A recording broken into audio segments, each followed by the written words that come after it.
Cette conférence va maintenant être enregistrée.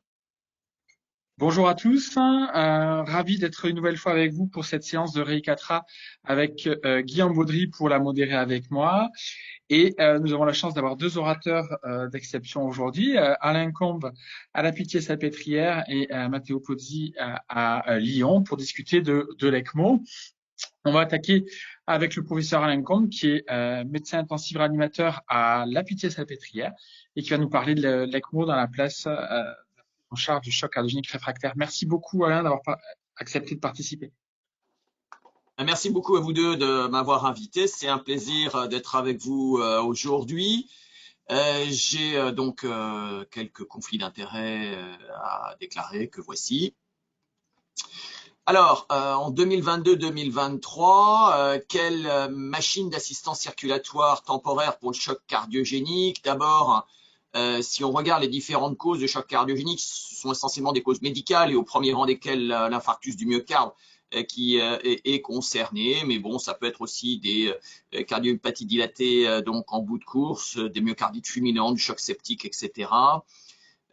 Certains patients peuvent bénéficier d'une ECMO dans le cadre du choc cardiogénique, j'en dirai un mot également tout à l'heure, de l'arrêt cardiaque et éventuellement en post-opératoire de chirurgie cardiaque, c'est des indications un petit peu particulières, donc soit pré ou post-opératoire dans le cas de chirurgie conventionnelle de transplantation ou de chirurgie de mise en place d'assistance monogauche de longue durée.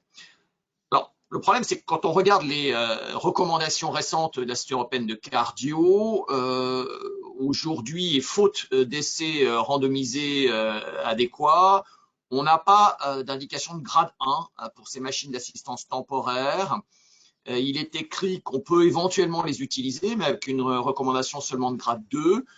Que le ballon de contre-pulsion peut éventuellement être utilisé dans les complications mécaniques de l'infarctus, même si je pense que ce n'est pas forcément une très bonne idée parce que le ballon n'augmente pas le débit cardiaque et ne réglera en aucune façon les problèmes de bas débit dans ces situations-là. Et par contre, il était bien écrit que le ballon ne doit pas être utilisé en routine suite au résultat de l'essai IABP Choc 2, il y a 10 ans maintenant, qui avait montré l'absence de différence par rapport à un traitement médical. Donc, les dispositifs pour ces chocs critiques, c'est le tandem ART, l'Impella et bien sûr l'ECMO véno-artériel.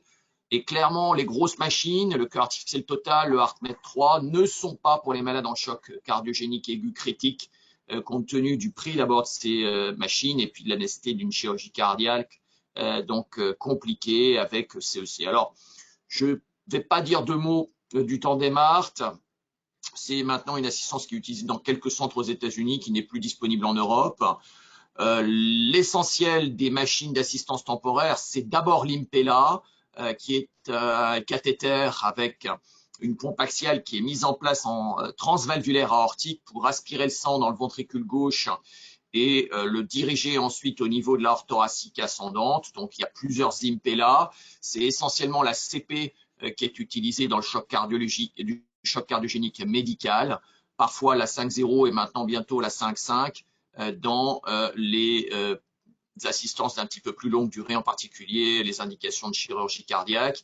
Le gros problème de l'Impella, c'est d'abord son coût, c'est entre 10 et 15 000 euros pour la CP, et la nouvelle Impella 5.5, c'est même au-delà de 25 000 euros, donc un coût très important pour des durées d'assistance qui sont souvent limitées à quelques jours, peut-être un peu plus avec la 5.5, mais ce n'est pas des assistances de très longue durée.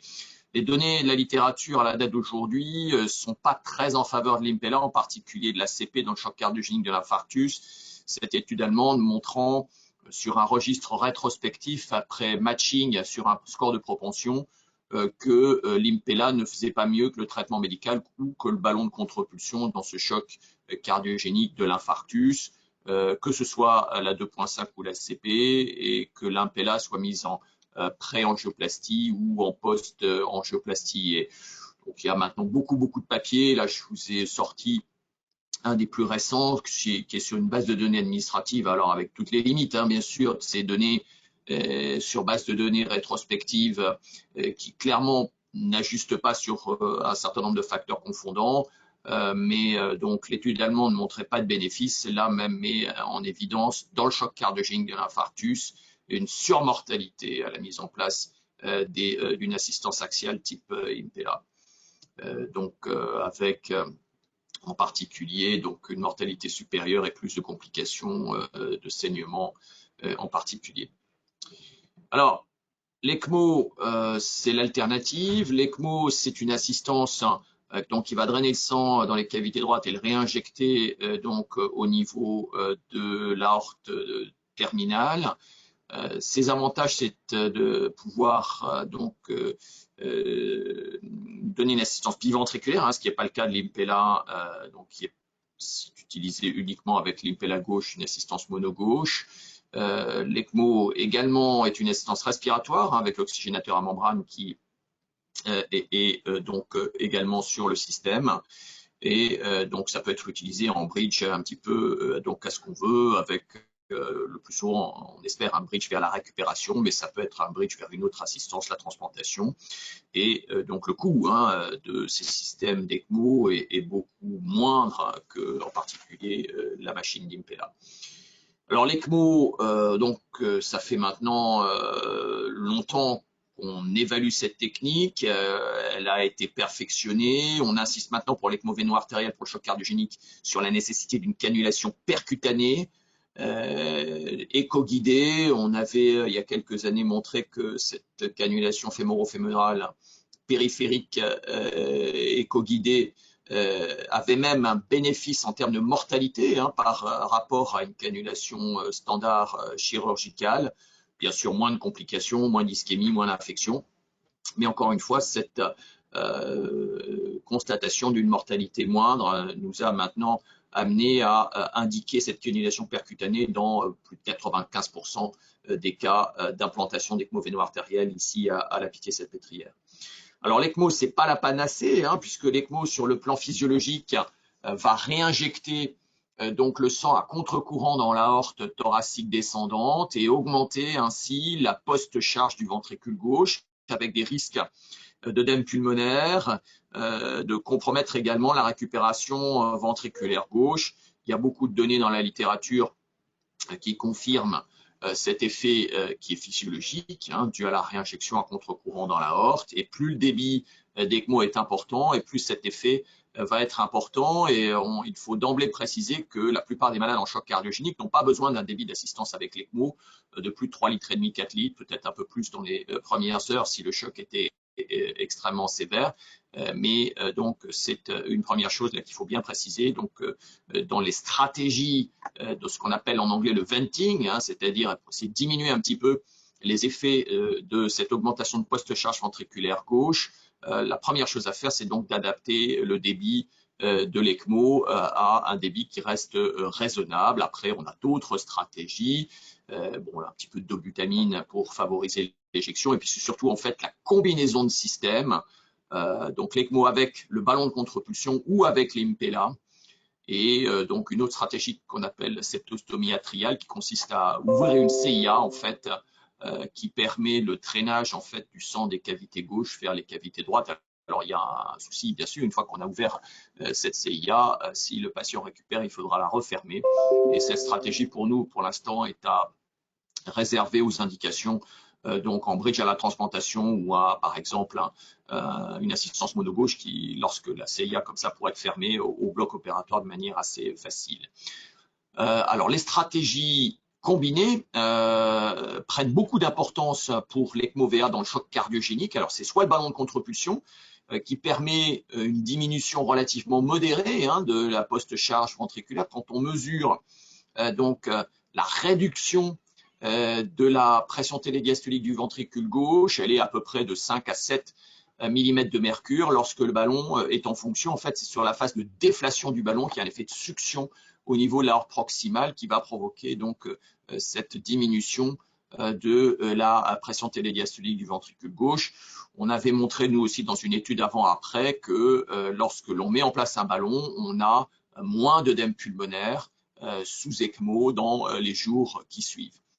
Et donc, l'autre manière de diminuer les pressions intraventriculaires gauche, c'est d'associer l'ECMO à l'Impella, le plus souvent une Impella CP, c'est ce qu'on appelle la stratégie ECPella ou ECMELA, et donc des données assez récentes d'Allemagne où on utilise cette stratégie assez fréquemment ont montré que cette stratégie combinée ECMO-Impella est associée à une réduction de mortalité par rapport à l'utilisation d'une ECMO véno-artérielle isolée, et ce d'autant que l'ECMO est associé à l'Impella précocement, disons dans les premières heures suivant la mise en place de l'ECMO.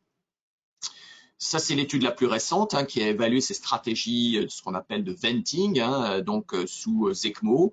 Et donc, globalement, cette étude montre sur le registre LSO plus de 10 000 malades que cette stratégie réduit la mortalité et que, bon, les deux sont efficaces et peut-être le ballon de contre-pulsion sera associé à un tout petit peu moins de complications, en particulier de saignement et en particulier au site de cannulation et un petit peu moins d'insuffisance rénale aiguë également dans le groupe ballon de contre-pulsion. Si l'ECMO donc est efficace dans le choc cardiogénique, il faut qu'elle soit mise en place très rapidement, et encore un papier assez récent montrant dans un registre de 362 patients en choc cardiogénique et évaluant, alors c'était des chocs cardiogéniques en SCAI D et E, la plupart, les trois quarts en SCAI E, donc les chocs réfractaires, c'était à 50% du choc cardiogénique post-infarctus. Et dans cette étude, alors il n'y avait pas beaucoup de combinés ballon ECMO et il n'y avait pas du tout de ballon Impella dans cette série. C'est peut-être un petit peu une limite, mais de manière intéressante, cette série montre l'impact de la mise en place très précoce. Et là, on ne parle pas de jours, on parle d'heures. Trois groupes de malades, ceux qui ont l'ECMO dans la première heure après le diagnostic de choc cardiogénique, dans les 2 heures et dans les 24 heures. Et comme vous le voyez sur la partie gauche de la diapositive, un bénéfice qui est significatif en faveur de cette mise en place très précoce avec un impact de la stratégie retardée. Encore une fois, on parle d'une mise en place entre 1 heure et 2 heures après le choc cardiogénique qui augmente significativement la mortalité. Alors, si maintenant on s'intéresse aux indications potentielles de l'ECMO, donc encore une fois cette classification de SCAI qui doit être utilisée maintenant pour grader en fait la sévérité du choc cardiogénique. Aujourd'hui, c'est essentiellement des SCAI E, les malades les plus graves qui bénéficient d'une ECMO pour choc cardiogénique. On avait évalué avec l'équipe de Rennes donc une série de 138 patients, c'était que du choc cardiogénique post-infarctus, encore une fois réfractaire, tous des SCAI E, et on avait une survie en réanimation qui était proche de 50%, alors que dans notre série précédente, il y a une dizaine d'années, c'était inférieur à 20%. La deuxième nouvelle intéressante, c'est que les 2 tiers de ces malades, en fait, vont pouvoir être sevrés de l'ECMO sans nécessité d'une transplantation ou de la mise en place d'une assistance de longue durée. Donc, il y a potentiellement un intérêt donc à mettre en place l'ECMO chez ces patients en choc cardiogénique de l'infarctus. J'en reparlerai un petit peu à la fin de cette intervention. Les autres situations, alors c'est l'insuffisance cardiaque sur la cardiomyopathie dilatée dite idiopathique, en décompensation le plus souvent terminale. On utilise l'ECMO également dans cette indication, soit en bridge direct à la transplantation. Alors maintenant, avec le score d'allocation, on n'a que 12 à 16 jours pour transplanter le patient. Et ensuite, si le patient n'est pas transplanté, le plus souvent, c'est une indication de bridge to bridge vers donc une assistance soit monogauche si elle est possible, soit un cœur artificiel total. La myocardite fulminante, probablement la meilleure indication en termes de résultats de l'ECMO pour le choc cardiogénique. Donc ça, c'est une série un petit peu ancienne. On travaille sur une série un peu plus récente, mais qui montre à peu près les mêmes résultats avec une survie à long terme qui dépasse les 70%. L'ECMO en post-opératoire de chirurgie cardiaque, là aussi, donc une stratégie qui maintenant doit faire partie de l'arsenal thérapeutique de tout centre de chirurgie cardiaque. Alors bien sûr, si les malades sont plus âgés, avec plus de comorbidité et plus de défaillance au moment de la mise en place de l'ECMO, le résultat sera probablement un petit peu moins bon, mais c'est une stratégie qui doit être déployée, déployable en tout cas, dans un centre de chirurgie cardiaque. La transplantation, alors c'est une indication également élective qui a permis de modifier complètement la stratégie à la fois de bridge vers la transplantation, comme je vous l'ai indiqué juste précédemment, ou en post-opératoire lorsque l'on a une défaillance primaire du greffon. Dans ces données récentes de la Pitié, le bridge à la transplantation sous ECMO n'obère pas la mortalité. Il n'y avait pas de différence dans cette série entre les malades greffés de manière standard ou greffés avec un bridge permis par l'ECMO. Par contre, bien sûr, les malades qui présentent une défaillance primaire du greffon nécessitant une ECMO en post-opératoire avaient un pronostic qui était un tout petit peu moins bon.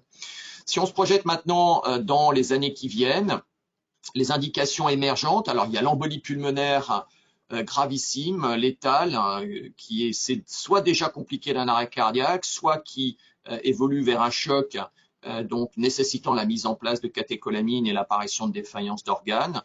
L'ECMO peut être remise donc immédiatement et probablement, s'il est possible d'avoir accès à l'ECMO, il faut le faire même avant la thrombolyse. Si on n'a pas accès à l'ECMO immédiatement, il faut bien sûr thromboliser le patient et donc décider de l'ECMO rapidement s'il n'y a pas de stabilisation du patient. Et ensuite, il y a 3 possibilités. Soit on met le patient sous héparine et on attend quelques jours la dissolution partielle du caillot permettant le retrait de l'ECMO. Soit on a des stratégies plus invasives avec soit une embolectomie chirurgicale ou une embolectomie par cathéter, par radiologie interventionnelle pour permettre un retrait plus rapide de l'ECMO. Donc ça, c'est une série qu'on avait publiée il y a quelques années, des chocs réfractaires, tous en arrêt cardiaque quasiment, avec une survie en réanimation qui était proche de 50%.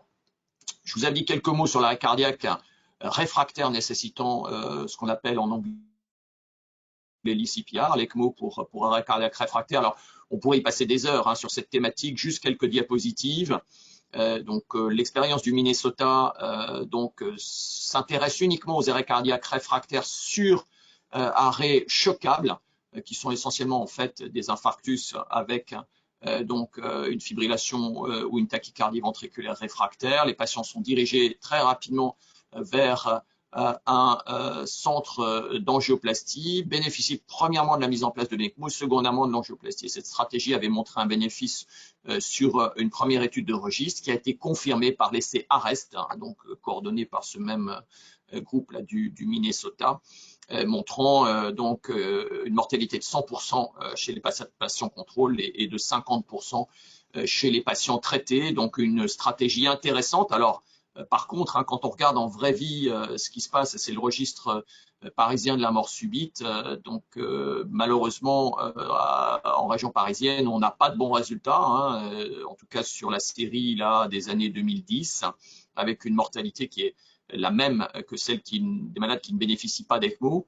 Et clairement, la stratégie de mettre en place une ECMO trop tard ou chez des malades dépassés va amener à une mortalité proche de 100%. Donc, il faut probablement se pencher maintenant sur les critères et le critère d'âge. Ces patients doivent avoir un arrêt cardiaque devant témoin avec un no-flow qui devrait être à 0 minutes, massé immédiatement et se focaliser essentiellement, quasi uniquement sur des arrêts cardiaques avec des rythmes chocables.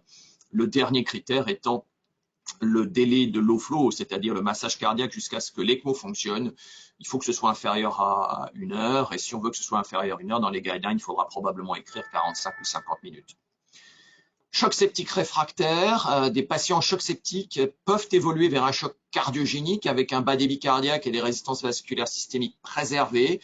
Et on avait montré dans cette étude rétrospective que l'ECMO permet une amélioration très, très significative de la survie des malades. Alors, c'est une indication de niche, mais probablement entre 5 et peut-être 7-8% des patients en choc septique vont avoir une évolution vers ce phénotype de bas débit cardiaque avec préservation, augmentation des résistances vasculaires systémiques. La fenêtre de tir ici est très courte, mais ces patients, s'ils bénéficient d'une ECMO à temps, peuvent avoir une survie tout à fait intéressante. Et pour terminer, le choc cardiogénique de l'infarctus, encore une fois, c'est l'étiologie la plus fréquente.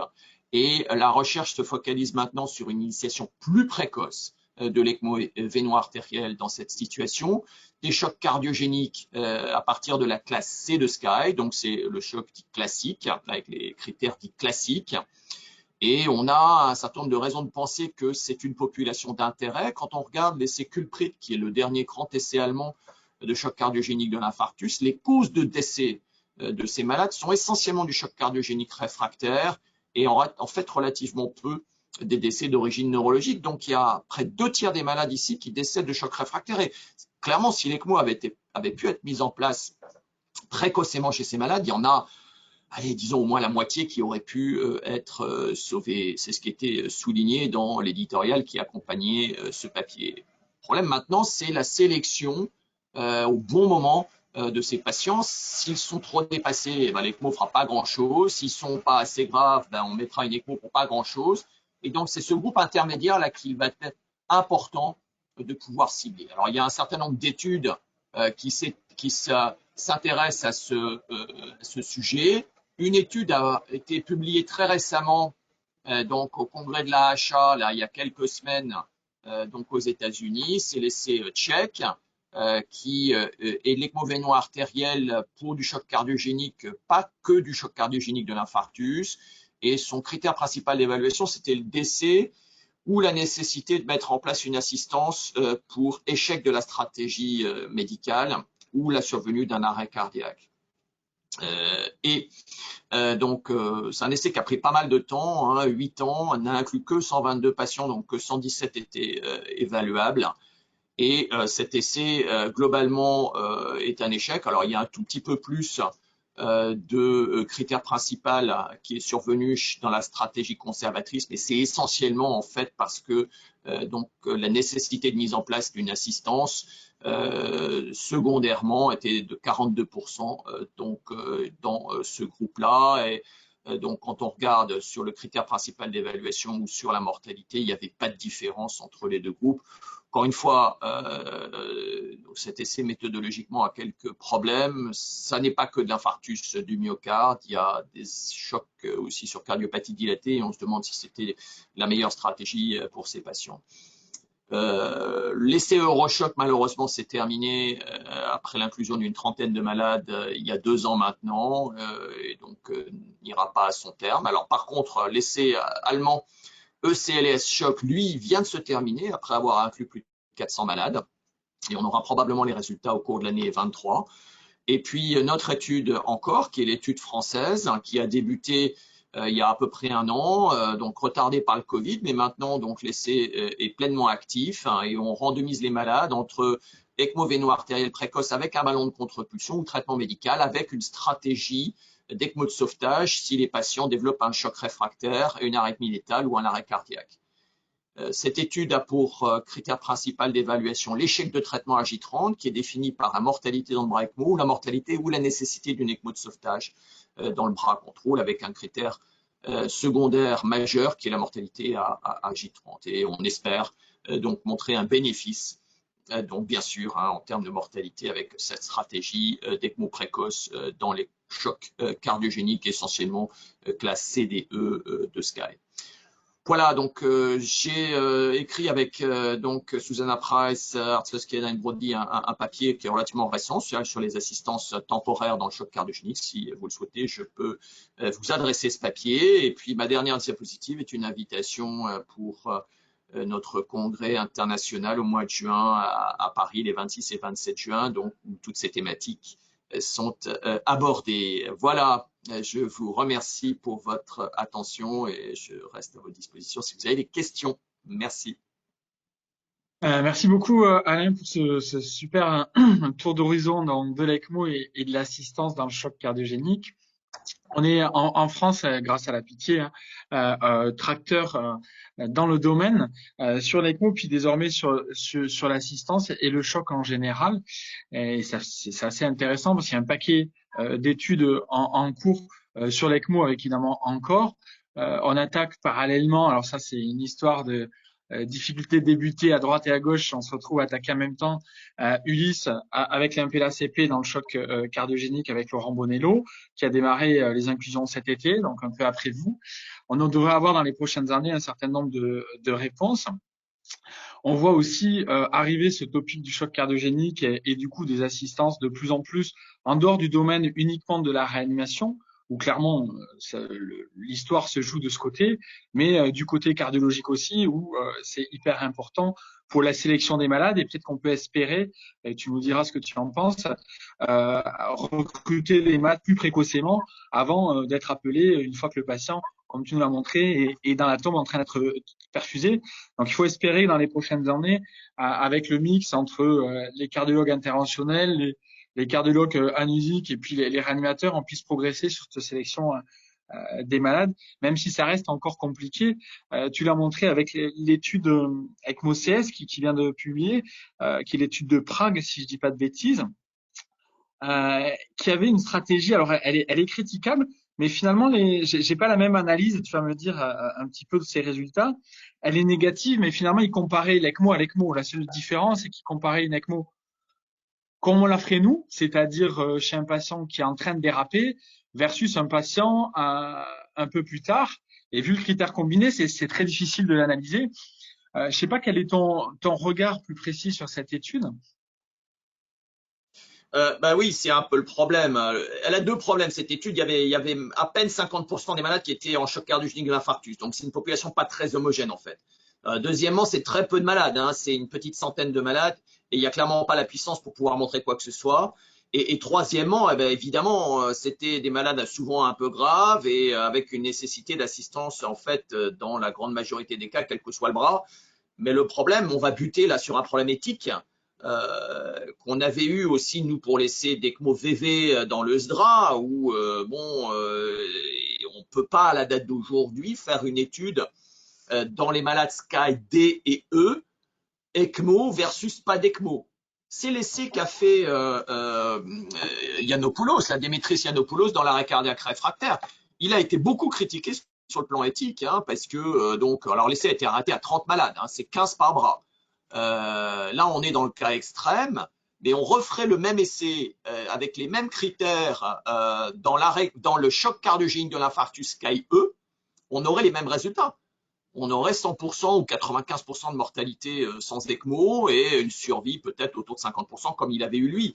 Après, on bute sur un problème éthique. Je pense que pour les cas les plus graves, le choc réfractaire, tout le monde est d'accord, ça viendrait à l'idée à personne chez un malade d'une cinquantaine d'années de ne pas mettre une ECMO quand il développe un grand bas débit en post-infarctus. Après, le problème est l'identification, ce que tu as dit, hein, identification des malades qui vont évoluer vers un choc, qui vont passer de C à D ou de C à E dans les 24-48 heures après la prise en charge. Et l'identification précoce de ces malades-là, c'est ça maintenant qui est le problème. Alors, il y a un certain nombre de scores, mais qui marchent pas trop mal, mais au niveau du patient individuel, encore une fois, ces scores, c'est rarement aussi c'est relativement peu performant. En combinant des données cliniques et des biomarqueurs, peut-être qu'on pourra progresser un tout petit peu. Il y avait le CLIP Score là, qui avait été publié par une équipe espagnole il y a quelques années, qui peut peut-être apporter un petit peu quelque chose de supplémentaire. Mais bon, je pense que l'étude allemande sera négative parce qu'elle a randomisé des malades qui étaient relativement peu graves, d'après ce que j'ai cru comprendre. On aura l'étude sur l'Impella là, des Danois, qui est en cours, là aussi, après presque 10 ans. 10 ans, ouais. Ouais, et qui devrait être publié, enfin, qui devrait se terminer en 23, a priori aussi. Depuis Après, les premiers patients inclus qui avaient été publiés il y a 2 ans déjà, ou 3, je sais plus, étaient des patients où nous, à Toulouse, tu sais, on utilise pas mal l'MPLA-CP en connaissant les limites que tu as soulevées, hein, clairement. Et avec l'expérience qu'on a sur la CP, clairement les patients qu'ils ont inclus sont des patients à qui nous on aurait mis l'ECMO, quoi. C'est la limite de l'MPLA, c'est que techniquement c'est quand même plus compliqué à gérer une fois posé.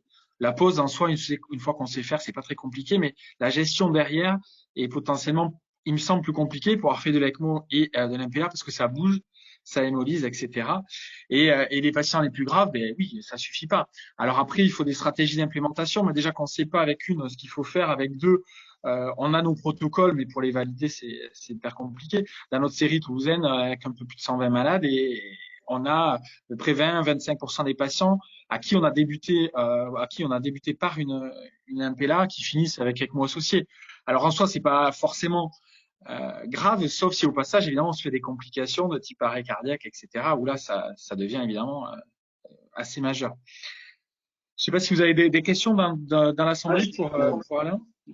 Non, plus une remarque sur la difficulté méthodologique de ces études, puisqu'effectivement, et puis c'est ce qu'on retrouve dans l'insuffisance cardiaque sévère avec les études où en fait on a une maladie qui est extrêmement grave en termes de mortalité et un traitement qui est associé aussi à une importante morbidité potentielle, même si on tend à la réduire depuis pas mal d'années.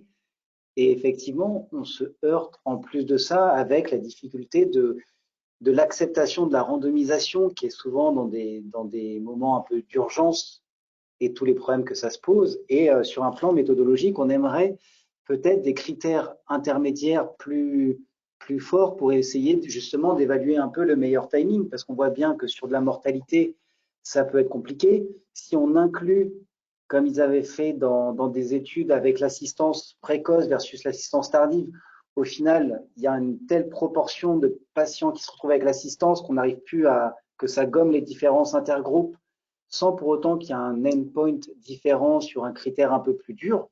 Voilà. Et donc, on a l'impression qu'il faut, je sais pas, trouver des nouveaux critères prédictifs d'endpoint intermédiaire, etc. Parce que pour autant, c'est une assistance où si on regarde, malgré tout, l'effet sur la poche charge, sur la récupération. Donc, voilà. Alors, peut-être qu'un nouveau type d'assistance mettra tout le monde d'accord avec une implantation plus physiologique, un effet sur la poche charge plus positif, etc. Et c'est ce qu'on espère pour arrêter ça. Mais je trouve qu'il y a vraiment peut-être une nouvelle méthodologie de recherche pour mieux comprendre et comment justement évaluer les critères. Je sais que dans certaines études, on utilise le win ratio.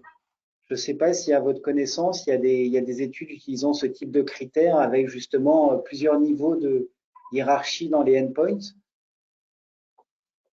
Après, les endpoints, c'est compliqué là, parce que sur le plan éthique, encore une fois, à partir du moment où il y a, allez, disons au moins 50% de SkyDE inclus, on va se retrouver de toute façon pour le bras contrôle à quasiment 80% des malades qui vont être en crossover vers l'assistance.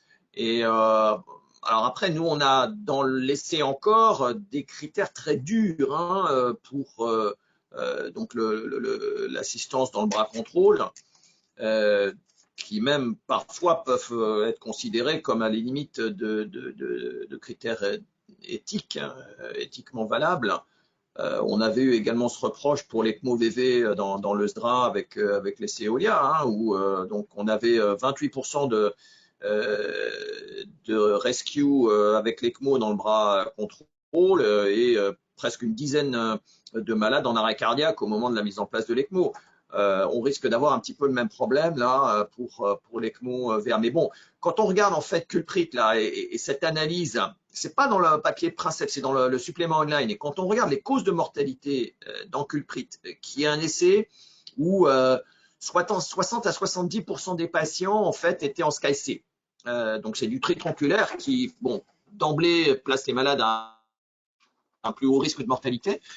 Mais les 2/3 des causes de décès, encore une fois, sont des décès sur choc réfractaire. Le problème, c'est d'identifier ces malades dans les 24 à 48 heures. Et c'est là qu'on va améliorer en fait les choses, peut-être avec une stratégie stagée.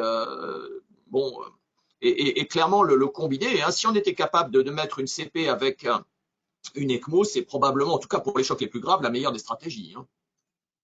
Alors, elle a un coût, cette stratégie, ça c'est clair.